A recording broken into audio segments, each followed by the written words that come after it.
नमस्कार, सत श्री अकाल, राम राम सा खमागणी वणक्कम प्रणाम। आप सभी का ऑल्टरनेट मीडिया में फिर से स्वागत है। मैं आपकी होस्ट गायत्री देवी। हमारे साथ जुड़े हुए शमीक मोहित्रा जी। एक बहुत बड़ी न्यूज़ आई और उसको कवर करना बहुत ज़रूरी था। खलबली मच गई है सिल्वर एंड गोल्ड की मार्केट में क्योंकि सिल्वर का एक्सपोर्ट गवर्नमेंट ऑफ इंडिया ने बैन कर दिया है।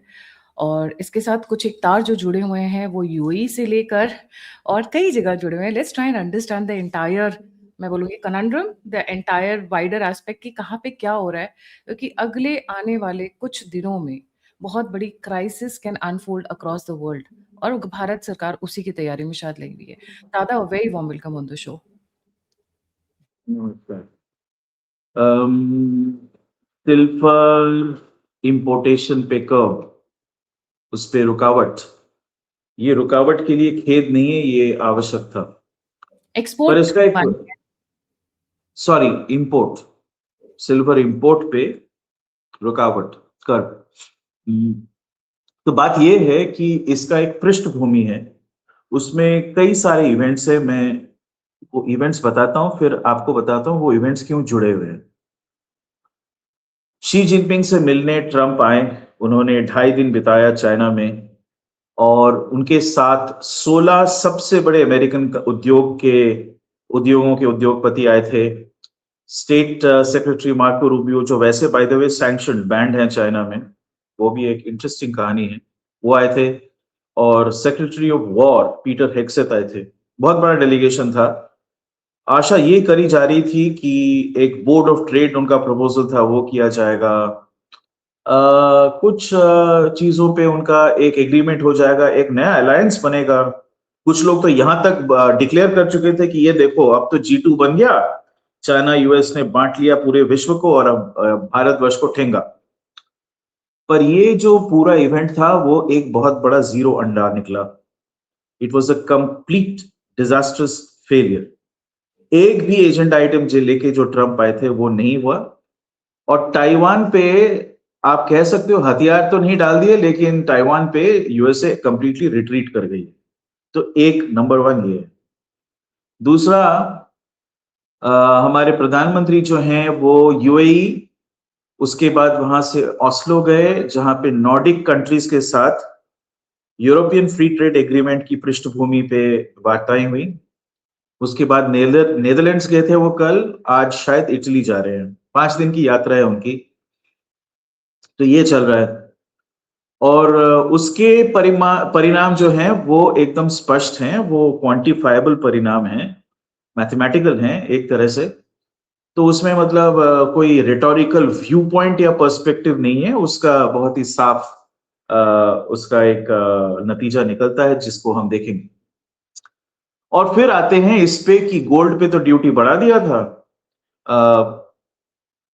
5% था, वो 15% हो गया। 6% था मेरे ख्याल से, वो 15% हो गया। और सिल्वर पे इंपोर्टेशन पे कर्ब्स लग गए हैं कि आप सिल्वर पे तो ये जो सारी चीजें थी ये सारे लिंक्ड हैं। क्यों लिंक्ड हैं? देखिए, ये अर्थव्यवस्था से लिंक्ड है। इसका अर्थव्यवस्था से और जो वैश्विक भू राजनैतिक हालात हैं जो आने वाले हैं, संकट भी आने वाले हैं, उनसे जूझने के लिए भारत की तैयारी है। ये तैयारी स्वरूप स्टेप्स हैं। मैं तो इतना भी कहूंगा कि केंद्र में कोई भी राजनीतिक दल अभी शासन कर रही होती तो उन्हें यही कदम लेने पड़ते। कुछ शायद ज्यादा इफेक्टिवली होता या कम इफेक्टिवली होता, वो अलग बात है, उस पर डिबेट चल सकता है। लेकिन ये कदम आवश्यक थे। क्यों थे वो मैं बताता हूं। देखिए, ऐसा है कि भारतवर्ष $950 बिलियन का इंपोर्ट करती है, मर्चेंडाइज और सर्विसेज दोनों। तो मर्चेंडाइज में जो सबसे बड़े 2 आइटम हैं, उनमें से एक है तेल, और उसके तेल और इलेक्ट्रॉनिक आइटम सबसे बड़े, दोनों लगभग सेम अमाउंट हैं। उसके बाद दूसरा नंबर आता है गोल्ड और सिल्वर का। $72 बिलियन का गोल्ड और लगभग 8 से 9 बिलियन डॉलर का सिल्वर, मतलब $80 बिलियन का ये 2 प्रेशियस मेटल्स इंपोर्ट किया जाता है। तो ये प्रेशियस मेटल्स वो हैं, सिल्वर का तो फिर भी इंडस्ट्रियल यूज है, गोल्ड का कोई इंडस्ट्रियल यूज नहीं होता है। गोल्ड हमारा एक सेफ्टी आइटम है, सेविंग्स आइटम है, एक कंजम्पशन आइटम है, जिसको ना तो हम खा सकते हैं ना उससे जिंदगी जी जा सकती है। ये मतलब हमारे सिक्योरिटी के लिए हम लोग करते हैं, या एक विशेष लगाव है गोल्ड के प्रति हमारा, उसकी इसका डिमांड है। तो ऐसा है कि अगर हम इस स्थिति में पहुंचते हैं कि कोई एक जो मेन इंपोर्ट आइटम है उसका भाव अचानक यकायक 40%, 50% तक बढ़ जाए, तो हमें कहीं पे तो कटाव करना पड़ेगा। क्योंकि देखें, हम अभी भी करंट अकाउंट या डेफिसिट में चलता है। इसका मतलब है कि export minus import negative number है। वो नेगेटिव नंबर जो है हम बोरोइंग से फाइनेंस करते हैं, या फिर निवेश इन्वेस्टमेंट के द्वारा उसका बैलेंसिंग होता है इकोनॉमी में। ठीक है, तो ये स्थिति है। अब जो है, आप तेल का इंपोर्टेशन क्वांटिटी या नेचुरल गैस का इंपोर्टेशन, मतलब ईंधन के जो सूत्र हैं, वो तो आप कम नहीं कर सकते हो। वो एक हमारा स्टेडी स्टेट एक डिमांड है, वो रहेगा हमेशा। उसका इट्स डिक्टेटेड बाय पॉपुलेशन। हमारा जो टोटल हमारी जनमानस हैं इस देश में, उनकी जरूरतों की आपूर्ति तो करनी ही पड़ेगी। तो इसीलिए वो कदम लिए गए। एक ही चीज बची थी कि हम गोल्ड और सिल्वर का इंपोर्टेशन जो है थोड़ा सा रोकते हैं उसको। ऐसा है कि मेरे हिसाब से कोई भी प्रधानमंत्री या किसी भी व्यक्ति का ये बात कि आप गोल्ड मत खरीदो, ये मानने वाले नहीं है। भारतवर्ष में लोग बिल्कुल नहीं मानेंगे। हाँ, उससे इतना असर हो सकता है कि शायद खरीदारी में थोड़ी कमती आए, उसमें थोड़ा कमी आए। तो उससे जो है हमारा जो तेल के ईंधन से ज्यादा हमें लागत उठानी पड़ रही है, उस पर थोड़ा सा बैलेंसिंग हो जाएगा। तो इसलिए इस कदम को लिया गया। पर जो मूल आपातकालीन स्थिति है वो ये है कि भारतवर्ष का 85% जो तेल है अभी भी, मतलब ईंधन का तेल, वो विदेश से आता है। और अगर विश्व में एक यकायक 20% तेल आना या मिलना बंद हो जाए, तो हमें विकल्प ढूंढने पड़ते हैं। और तेल का आवागमन बंद नहीं होगा, दूसरे स्रोतों से वो आएंगे, लेकिन क्या होगा कि प्राइस जो है वो तो बढ़ता रहेगा।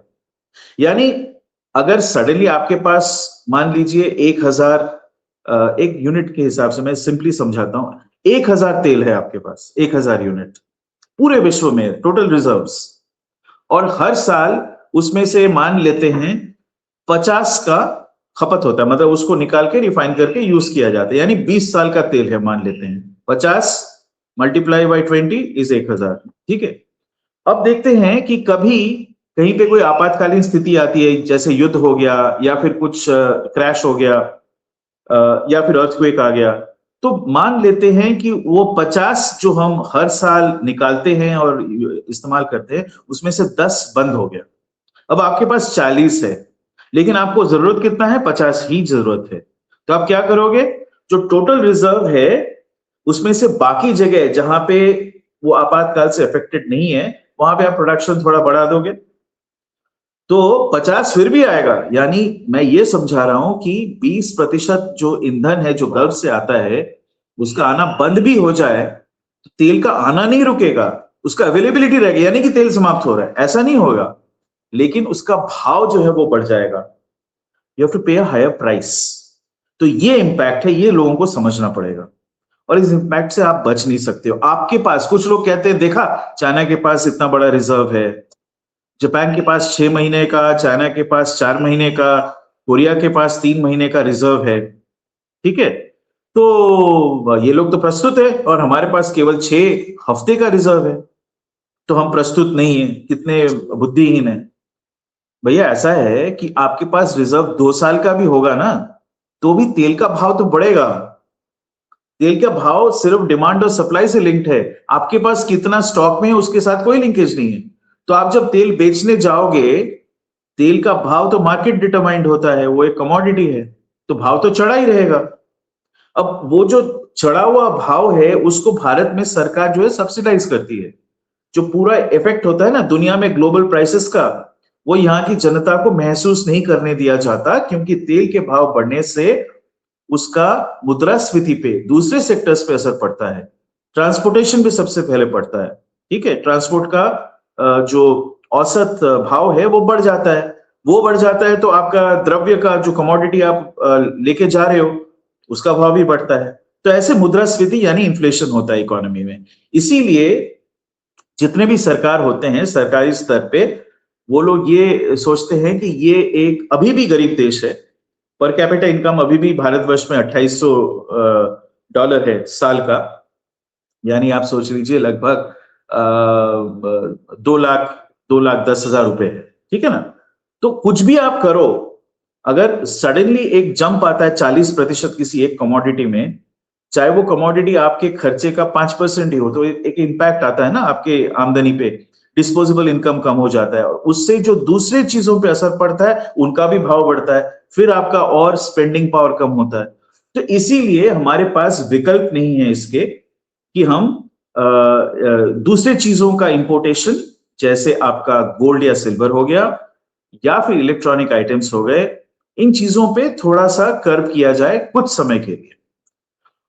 अब मैं वो कितना समय, ये लोगों को आज मैं थोड़ा समझाना चाहता हूं। और वो स्पष्ट होता है प्रधानमंत्री के यूएई यात्रा से। यूरोप में वो जो गए हैं, यूरोप में भी उसका एक संकेत मिलता है, वो भी मैं स्पष्ट कर दूंगा। तो यूएई में क्या हुआ, कुछ लोग फोकस कर रहे हैं इस बात पे कि 30 मिलियन बैरल स्ट्रेटेजिक रिजर्व तैयार किया गया। हम एक पैसा भी नहीं दे रहे उसको, यूएई सिर्फ हमारे लिए स्टोर करेगी और आवश्यक जब होगा हम उस वहां से ले लेंगे। एक जस्ट इन टाइम सिस्टम बन गया। ओके। क्योंकि देखिए स्टोरेज का भी कैपेसिटी आपको बिल्ड करना पड़ता है ना, अगर आपको स्टोरेज बढ़ाना है तो हमारा जितना स्टोरेज था वो पूर्णतः है एकदम भरा हुआ है।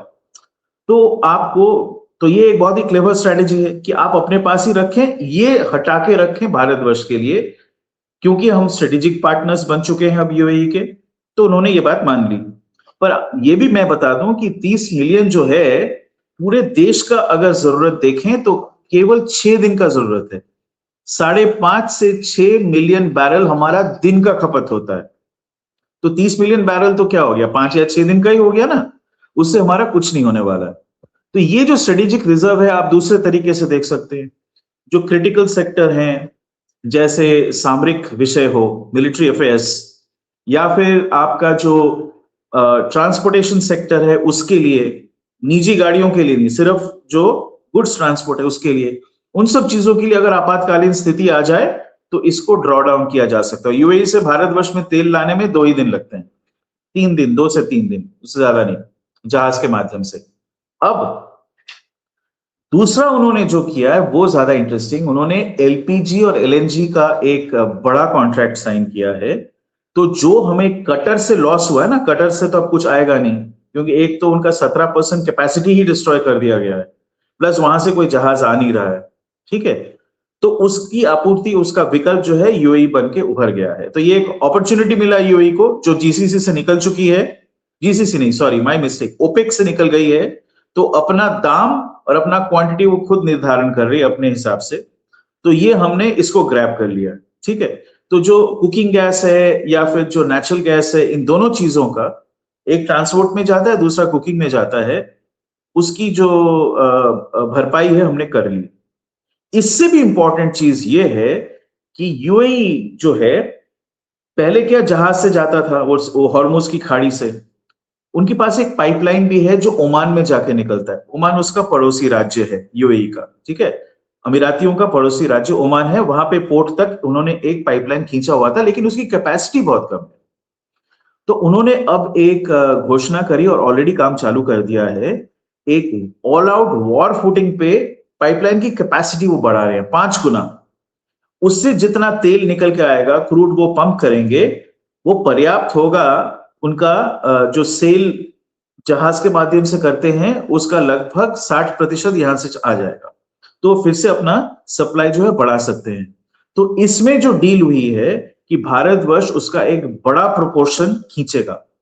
तो वो जो 20% ओवरऑल दुनिया का तेल सप्लाई होता है, भारतवर्ष का 40%, उसका एक बड़ा पोर्शन यहां से आ जाएगा। तो हमारी सिक्योरिटी आ जाएगी in terms of supply. Okay. अब बात यह है कि ये होने में 1 साल लगेगा। तो नंबर 1 मैं आज ही कह रहा हूं कि ये पाइपलाइन कंप्लीट होने में कम से कम 1 साल का समय लगेगा। पाइपलाइन एक्सपेंशन नॉर्मली 2-3 साल लगता है पाइपलाइन बनाने के लिए, पर ये थोड़ा जल्दी में काम कर रहे हैं तो शायद 1 साल में ये हो जाएगा, ये अनुमान लगाया जा रहा है। दूसरा, प्रधानमंत्री जब यूरोप गए, पिछले लगभग 4-5 साल से भारतवर्ष एक कोशिश कर रही है। हमने ये देखा कि हमारे पास जो ट्रांसपोर्ट शिप्स हैं, and shipping is the main mode of multi modal transport, तो शिप्स की कैपेसिटी कम है, लगभग 2% पे है। इकोनॉमी के हिसाब से पहले ठीक था, हमारी इकोनॉमी 2% ही थी विश्व की, अब वो 2% नहीं रही, वो 4% बन गई है और 6% की तरफ जा रही है। तो हमारी जो रिक्वायरमेंट है ट्रांसपोर्ट की, वो भी उस अनुपात में बढ़ना चाहिए। तो लगभग 3 टाइम्स हमें अधिक जहाज, कम से कम, मतलब अगर अनुपात के तौर पे ही देखें तो 3 गुना ज्यादा जहाजों की आवश्यकता है। तो 2-3 कदम देश में लिए गए हैं। यहां पे ही ट्रांसपोर्ट के जो जहाज हैं, very large container cargo VLCC जहाज, उसको बनाने का 2-3 डील साइन किए गए हैं कोरिया के साथ, जिसके पास अच्छा टेक्नोलॉजी है इसका। उनका एक मोनोकॉक डिजाइन पे वो काफी माहिर हैं, तो वो किया जा रहा है। यूरोप को इसलिए गए हैं क्योंकि नॉर्वे, अब देखिए कौन से देश में गए हैं ये, नॉर्वे और इटली, ये 2 बड़े प्लेयर्स हैं इसमें। तो वहां से शिप बिल्डिंग का जो टेक्नोलॉजी है और कोलैबोरेशन उनके यार्ड्स के साथ हमारे शिप यार्ड्स का, वो भी एक मुख्य उद्देश्य है। तो ये जो है, ये ठोस कदम है। और जो जहां तक मुझे समझ में आ रहा है कि शिप बिल्डिंग कैपेसिटी भारतवर्ष की 3 से 4 गुना बढ़ाई जाएगी। उससे क्या होगा, देखिए एक दिक्कत यह है कि हमारे रूसी दोस्त जो हमें क्रूड ऑयल वगैरह सप्लाई करते हैं या नेचुरल गैस सप्लाई करते हैं, वहां से लाने के लिए आपको जहाज चाहिए। उनके पास भी तो जहाजों की लिमिटेशन है। अगर हमारे ही जहाज होंगे, it will be easier for us to deploy, और वहां से हम लेके आ पाएंगे अपने ही जहाज में। इंश्योरेंस कंपनी बनाई गई है नई, मैरीटाइम इंश्योरेंस, जो इंडिया के पास पहले नहीं था। इन जहाजों को इंश्योर करेंगे हम खुद, जहाज भी होंगे अपने, और फिर हम कहीं से भी तेल ला सकते हैं, तेल या नेचुरल गैस, ठीक है, जो चाइना करती आई है।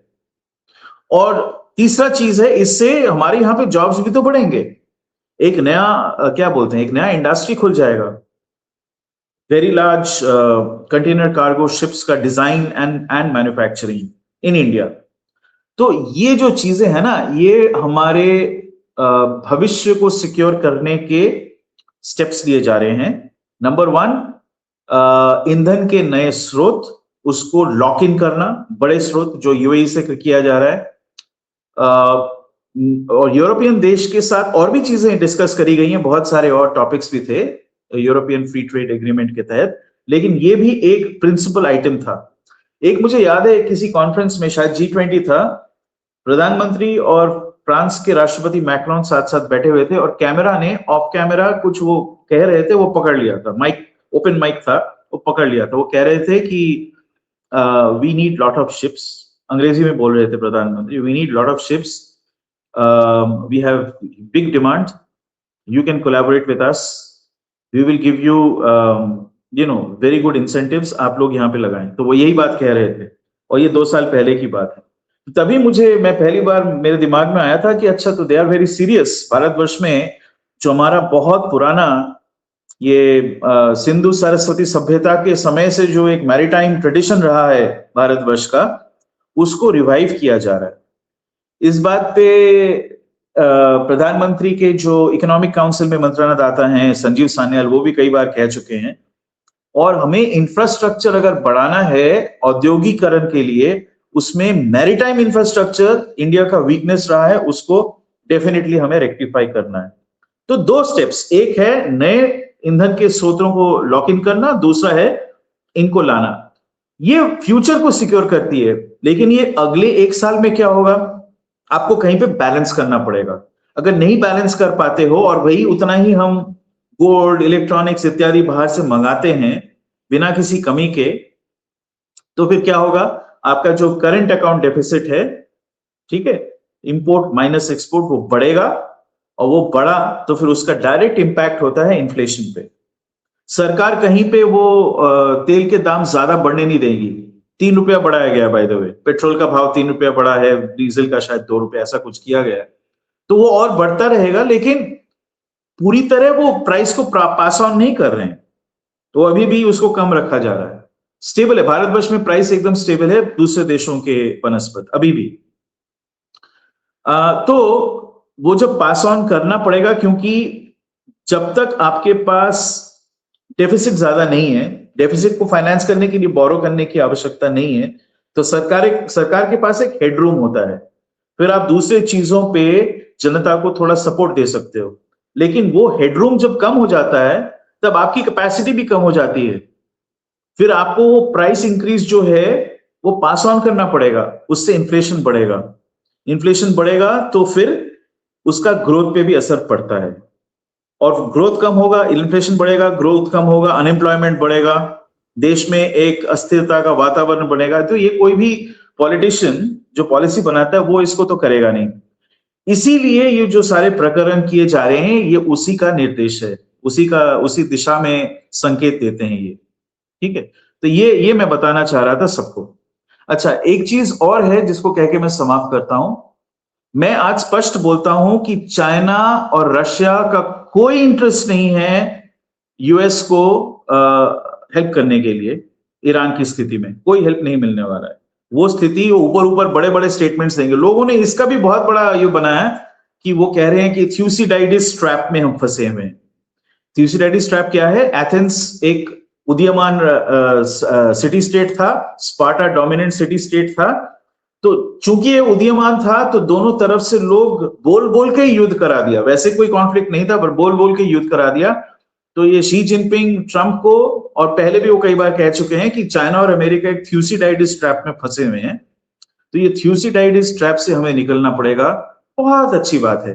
फिर उन्होंने बहुत बड़े एप्पल पाई मदरहुड स्टेटमेंट्स भी दे दिए कि हमें मिलके रहना चाहिए, हमें मिलके बड़े बड़े प्रॉब्लम्स को सॉल्व करना चाहिए। तो लोगों ने उसको इंटरप्रिटेशन किया ये G2 बन रहा है। जी नहीं, ये स्टेटमेंट चाइना जापान के बारे में दे चुकी है, भारतवर्ष के बारे में दे चुकी है, अमेरिका के बारे में पहले दे चुकी है, चाइना प्लस रशिया में भी उस कॉन्टेक्स्ट में भी दिया गया है। तो ये यूनिक क्या है? थोड़ा सा टटोलिए ना न्यूज़पेपर हेडलाइंस को, आपको मिल जाएंगे ऐसे स्टेटमेंट्स। इसका कोई मीनिंग नहीं है, it has zero impact. And China ने कहा हाँ हाँ न्यूक्लियर वेपन्स बहुत बुरी बात है, ईरान को नहीं मिलना चाहिए। हाँ, नहीं मिलना चाहिए का मतलब क्या है? नहीं मिलना चाहिए, पर हम शायद मदद कर दें उनको लाने में, हम आपको तो बताएंगे नहीं। तो ये सब स्टेटमेंट बाजी, बयानबाजी से कुछ होता नहीं है। बोलते हैं ना लोग जुमला जुमला, तो ये जुमले ही थे। ट्रंप के जुमले थे, और फिर जिनपिंग के काउंटर जुमले थे। उनके जुमले थोड़े सोफिस्टिकेटेड थे। ट्रंप के तो बड़े इन द फेस होते हैं, उनके सोफिस्टिकेटेड जुमले थे जिनपिंग के। लेकिन कुछ निकला नहीं, नतीजा नहीं निकला। तो ईरान का युद्ध चलता रहेगा, और ये युद्ध भी नहीं है, अब तो वही ब्लॉकेड वाली स्थिति है।